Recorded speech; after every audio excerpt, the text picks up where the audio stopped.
Welcome back. It is about 23 minutes in front of the hour of 8 o'clock. Interesting conversation this morning involving the area of euthanasia, end-of-life care. Really, when you are terminal and you have been told you've got a month to live, you've got a year to live, do you think that euthanasia, do you think that end-of-life care, do you think you should be the one to decide how you end your life? Or do you think you should just have your life prolonged as long as it should be prolonged? Who makes that final choice? If you are a person of faith, a lot of times people believe that the Mile High Spirit isn't just an altitude, it's an attitude. As we look to unlock our full oil and natural gas potential, we are going the extra mile. We are Coloradans for Responsible Energy Development. Check us out at cred.org. it's done. He has a few months to live. And he says he wants to speak out for the rights of the dying. And so he says, I don't want to have other people and laws determining when and how I should die if my death is imminent. But I also need help because I'm not employable. So I won't speak for him any more than I already have. Let me welcome Robert to the show. Robert, good morning. Good morning, Gloria. How are you doing? I am good. How are you, other than what we know? A little freaked out, but hanging in there and trying to keep positive. And I really appreciate what you're doing. I'm quite surprised about it. I just heard about it, last night and then this morning. Mm-hmm. So much appreciative about that. And I like to say that you all hit on something right, the head on the nail. Well, you know what? When I say that I read everything, sometimes people are, whether it's here on CBS 4, people are like, oh, my God, you really do read everything. Honey, I read everything. I read it. If you send it to me, for the most part, I read it. It may not make everything on the air, but I read it. But when you start talking about life and death, and when you start talking about things such as this, whether you were thinking about taking your own life and you're desperate, and I'd never met you, and, your story checked out, and we have people to check these things, and you are a fellow human being. You are in dire straits. That matters to me. Thank you. Thank you. What I was about to say that you hit the nail on the head is the people like me, if I had those pills in my hand now, it would make the situation so much better than me having to go through what I'm thinking about going through. And, the method that I have at hand right now to end my life is ugly. It doesn't make a whole lot of sense. I mean, it's an effective means, but it's a very ugly means. It'd be so much better if I could just take some Nebutol, like a lot of people who are getting assisted take. It's a euthanasia medicine for animals, mm-hmm. and you just take the liquid form, drink some with some alcohol or something, mm-hmm. and you just go right to sleep. And it's just so much more dignified. Mm-hmm. than a lot of other methods that people have to take because they don't have the legal means of doing it. Right. And so really you're advocating for that when you're saying it is dignified in that you don't have to suffer like you will with what doctors have told you will do with your illness. Oh, yeah. If I don't take the operation, and I'm not going through this brutal operation again, I knew when I had it the first time it was only going to be once. There's no operation more brutal than an aortic valve replacement, and I've gone through all the situations of test trials and everything else for some new procedures. There's nothing that can be done except for ripping me right in half again, taking my heart out of my chest cavity, collapsing my lungs, then taking my heart, almost literally cutting it in half to get to the valve, cutting out the valve, then trying to put it all back together again. Wow. It's brutal. You only want to do it one time. And so I got my extra 14 14 plus years, which I'm much appreciative of. And I got a lot more accomplished in my life, but I've had a good life. Why ruin it at the end? Let me go positively and the way that I should go rather than in an undignified way in a lot of pain. I've been suffering with pain for a long, long time. Why do I want to keep on getting worse and worse? My situation, I will actually swell up with blood and die bleeding internally, kind of, because the blood is just going to go in a wrong direction because my valve is not pumping. It's going to go backwards. It's going backwards right now, and so. Robert, let me ask you, if you don't mind me asking, one, how old are you, and two, do you have any family, and what are they saying about your decision? I have very little family. I have none here in Colorado. My sister understands the situation. She watched my father die last year. I wasn't around. I wasn't able to get over there because I couldn't afford it. That's out east.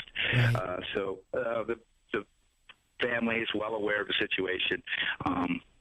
And they understand. I am 58 years old. I had rheumatic fever when I was 15, so I've been doomed ever since a child. And I didn't understand it at first, but by the time I was 20, I understood that, this is going to be something that's, going to end my life shortly or a lot shorter than usual.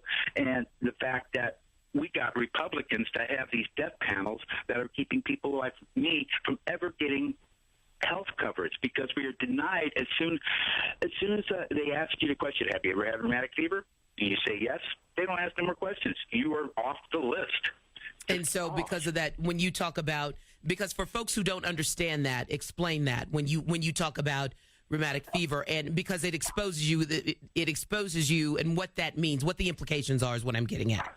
Once you have rheumatic fever, if you live past that, and I was lucky to live past it because I was hospitalized for 12 days, it will deteriorate your heart function. It does. It can eliminate your heart, or it can eliminate valves. And it wiped out my aortic valve when I had the operation in November '99.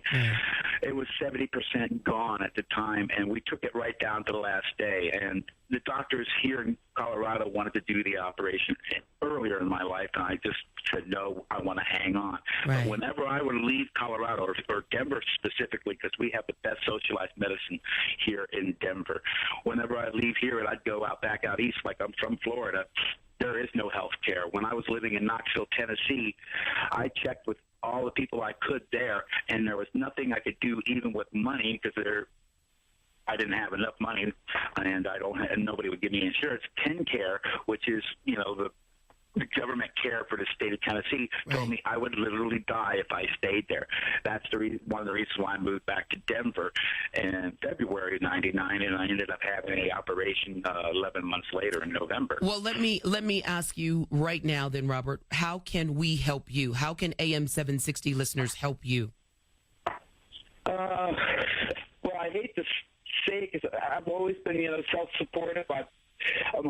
I'm a small business owner, but it's really hard to get anything done these days. Financial help, so I can actually live the last few months of this life a little better, because as soon as I run out of money, I'm not going to be evicted and live out on the street or be homeless. Sure. That's just nuts in this situation. Okay. So that's also going to determine my lifetime too. I got two things determining it: how much longer I can physically put up with it, and how much longer I can financially put up with it. Okay. All right. So you know what? I know that it's hard. I understand that it's hard, but it also, I need you to hear me. It takes courage right now to be who you are. It really does.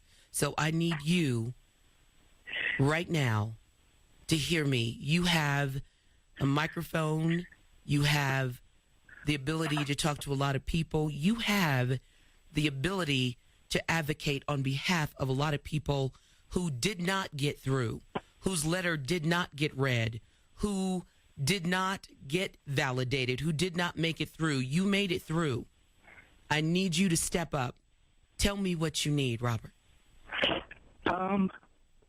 I guess a platform like what you're offering, because on my own, just deciding to start this just a couple weeks ago, how much voice can I have on my own, not having any control of radio or TV or anything like that? Sure. So any platform or something like that, I guess it would be most helpful. And a little like elbowing me, or I'm totally new at this. I know it. So if I wanted totally game. So if I wanted to donate money to you to make you as comfortable as possible, and I said it earlier, if it's $1, if it's $100, if it's $10, if it's $1,000, there, sometimes you don't know until you ask. Where can people send money? Do you have a website? Is there a phone number? How can they do it? I made a website for this situation, and it leads to a blog, and it leads to a Facebook page, and on all those pages there is a donation button. I've set up a PayPal account through the help of Norman Goldman to do all this. So probably the easiest way to find this is on the internet, dyingwithdignity.com, but you put dashes in between dying with and with dignity. So dying-with-dignity.com. Got it. And I have put a link on our website, am760.net, that is on the Gloria Neal page. That is also on our Facebook page that will take you right to am760.net. So anyone who wants to donate, and I mean it, I need y'all to step up. I am included because I don't ask you to do anything I'm not doing. So I will donate as well because I think it's important. Put your money where your mouth is, literally and figuratively. I got to tell you, Robert, I don't know you. I've never met you. I would love to meet you prior to this. Doesn't need to even be anything big, but I thank you for having the courage to be who you are and step up and take a stand. It is very important. So thank you for allowing me into your life. Gloria, I really appreciate this, and anything I can do to help this situation, go on the air with you or whatever, I'm quite willing to do that. Excellent. Because this is something that does need to be spoken about. People shouldn't be quiet about it. I have some friends that are arguing with me about the situation and everything, but they got to realize they're not the ones that ultimately have to go through this situation. Absolutely. And I've actually been circumvented before where my friends forced me to go to the hospital. Right. So here's what I'm going to do. I'm going to put you on hold. I've got to take this break. On the other side, I'll allow you to close this out. This is the Gloria Neal Show. Back in just a moment.